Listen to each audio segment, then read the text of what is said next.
King Arthur promised us safety on these shores. Instead, we found stormy seas, rocks like shark teeth, and treacherous mists. Those few who managed to land will be set by hunger, cold, and nightmares born of weirdness. My people settled around a gnarled old statue. Though we did not understand its origin or purpose, the enemy seemed to avoid it. That was good enough. For a time. In the end, the winds of weirdness only grew stronger, and the statue failed to protect the settlement. There was fear, despair, and then nothingness, as reality melted around us.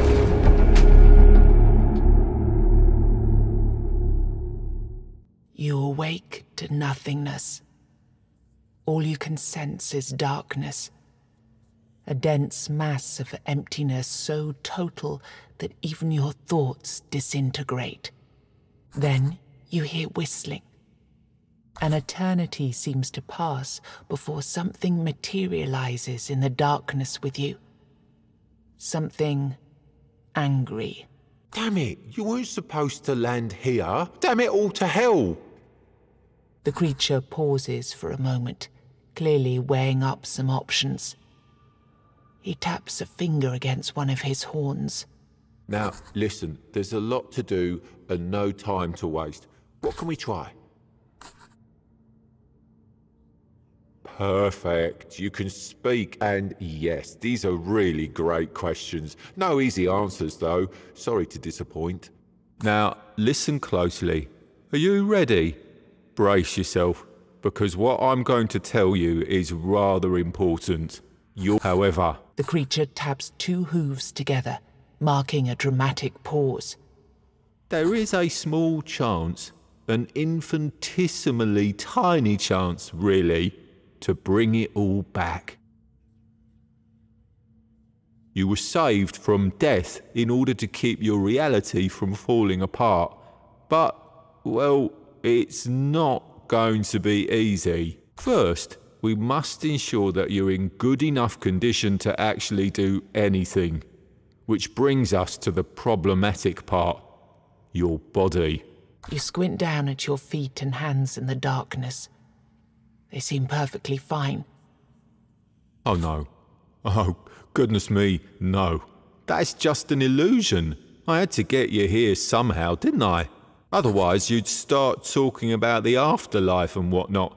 And this, my friend, is not an afterlife. This is a total mess. But let's see what we can do.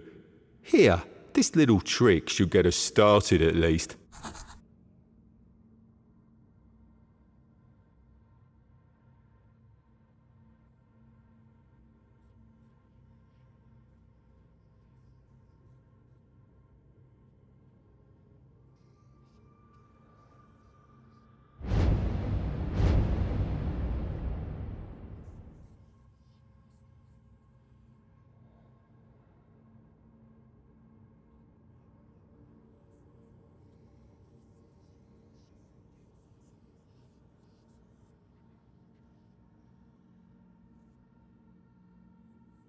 Well, it seems your soul isn't strong enough to be picky about its vessel yet. Don't worry, you'll grow. Now, we need to see whether my little trick actually worked. The goat weaves his fingers in an intricate series of gestures. With a final flourish, he conjures a terrifying creature into the emptiness. Aha, here we go. This is a powerful Avalonian warlock. But don't worry, he's not really here. Not in the truest sense. Your goal here is simple. Fight. Show me that you've got what it takes.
should have seen that coming.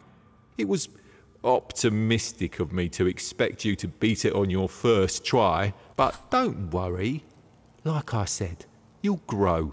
I'm going to send you to a very special place now. It's a mirror of your reality, located in an endless loop between life and death. You won't die there, but nothing's really alive there either. You'll wake up in a place resembling your own village. You'll find a man there whose task it is to help you on your journey. Your main objective for now will be to push onwards, survive, kill the 4 guardians. Then we'll talk. Listen, it's been 4 years since humans landed on these shores. 4 years of strife, fear and hunger. At least that's what you tell yourselves. And 4 years of war you were destined to lose, because even the mightiest human wizards are no match for the Avalonians. Seeing your expression, it makes an impatient grimace, stepping from one foot to the other. The war you brought here? Well, it wasn't exactly going in your favour. But then that wizard, Merlin? Well, he had an idea. Your king, Arthur, he had another brilliant idea. Both stubborn mules, both playing with powers they didn't understand and were never meant to understand. And so we're here, in this corrupted reality, strung together with the last strand of somebody's goodwill.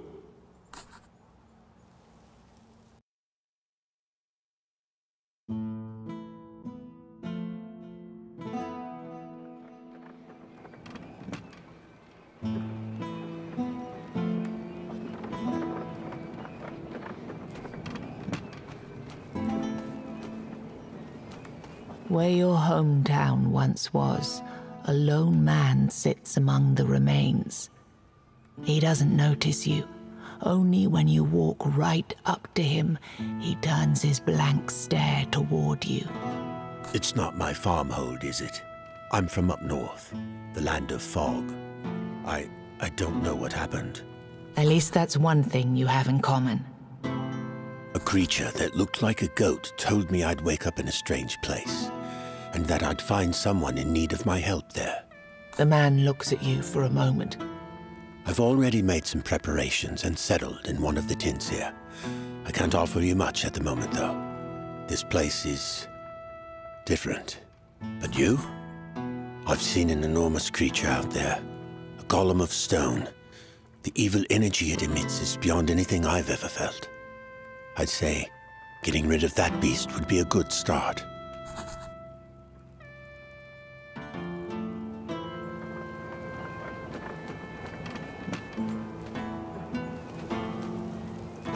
Right now, this building is an abandoned ruin.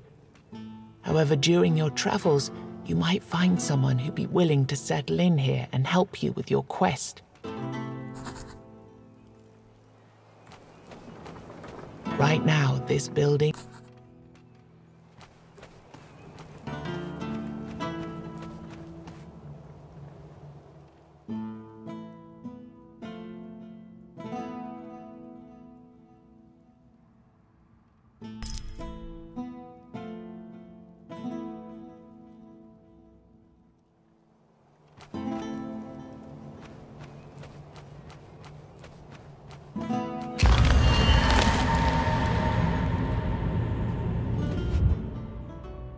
Good.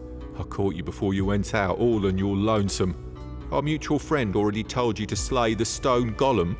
Perfect. The golem is just a start, though.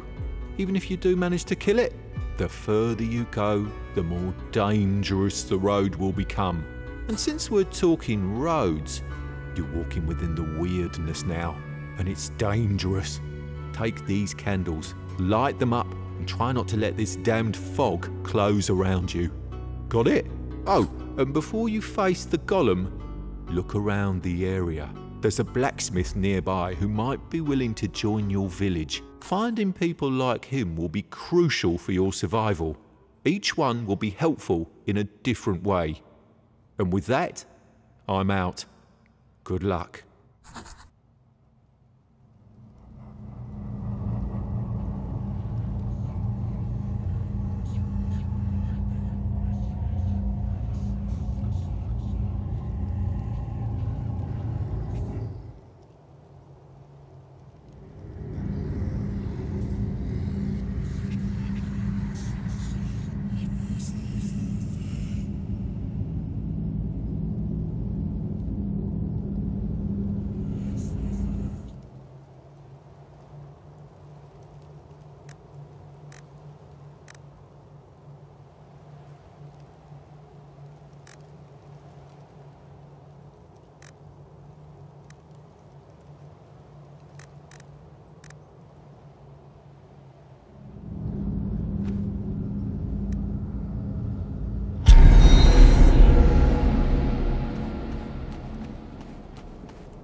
a mystery why these stones light up and banish the weirdness when people walk by.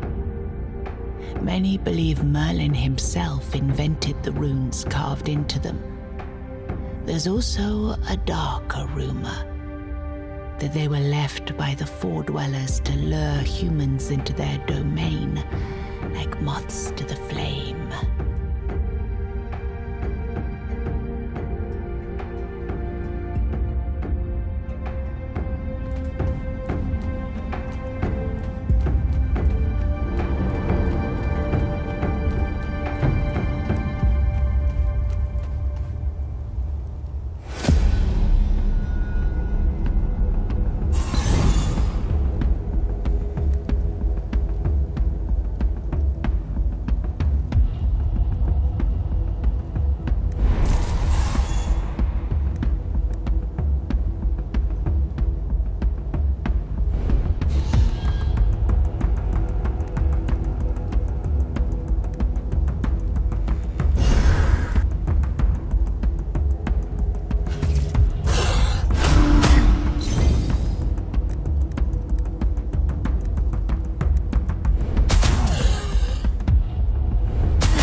A song breaks through the slithering of the weirdness.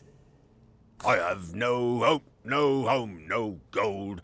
Mine is but misty morning cold.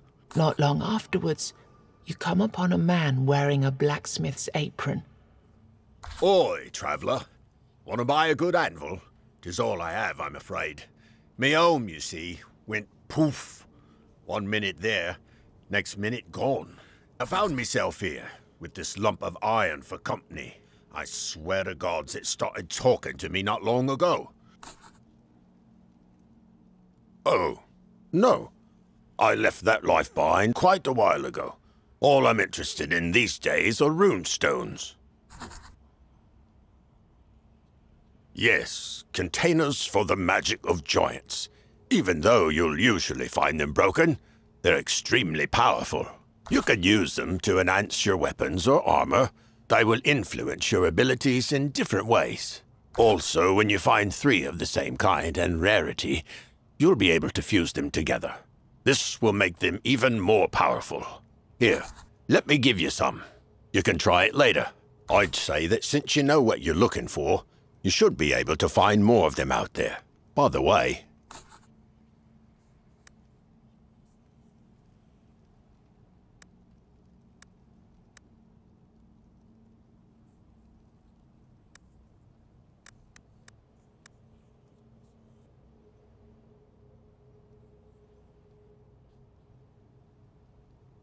you want me in your village? Well, you must first prove you can take care of yourself. Kill 10 bears and... just fooling, for pity's sake. What would I need 10 bears for? Show me the way.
woman inspects you carefully, her old, tired eyes contradicting her youthful face. Do you know me?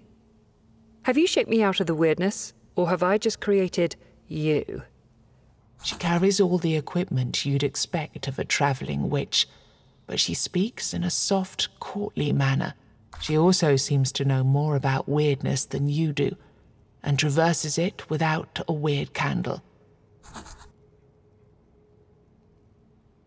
She listens to your invitation with patient condescension. You say you have a menhir. How silly. You can own an item or a piece of rock, but not a being of weirdstone. I have a better idea. I'll invite you to my village, but first, I'll need proof that you're real.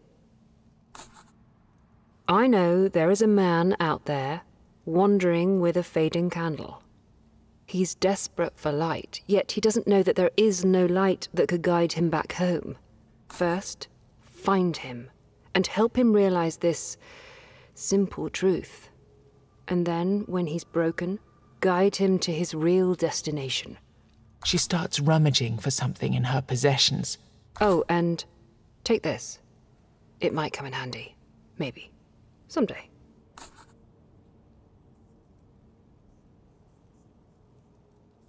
What could it be that you think you need? I have to warn you that nothing is free here.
Within the darkness, you hear a familiar voice. Finally, now we can start the cycle of proper rebirth. A different voice appears out of nowhere, and its owner is nowhere to be seen. Be gone. It is calm, inhumanly calm. Can I invite you to the table? You see a hooded figure waiting for you by the table. A chessboard sits upon it, the game in progress. As you take the free chair, you realize the creature has no face.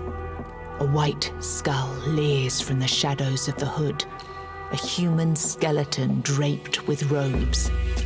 I admit, I'm not used to showing up in person whenever people die. That's too much hassle with adjusting my presence to your current imaginations and whatnot.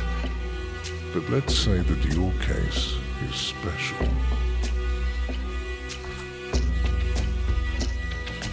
Yes. And yes to that other question, too. You're technically dead, but there are certain things that prevent you from, let's say, being properly gone. Recent events had consequences going beyond the intentions that sparked them. And now we're stuck in this unfortunate predicament because time, as you know it, is irreversibly corrupted.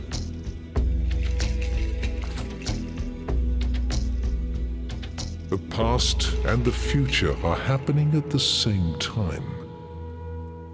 All that you see is an echo of things that already happened or eventually will. Presented without inherent sense, without purpose, without any logic. You see 4 figures on the board changing shapes into forms of beasts, and a moment later, they dissolve into dust. You must slay the Guardians and keep slaying them until you reach the source, conjuring them out of the weirdness. Their deaths will make you stronger. This will lead you to your destination.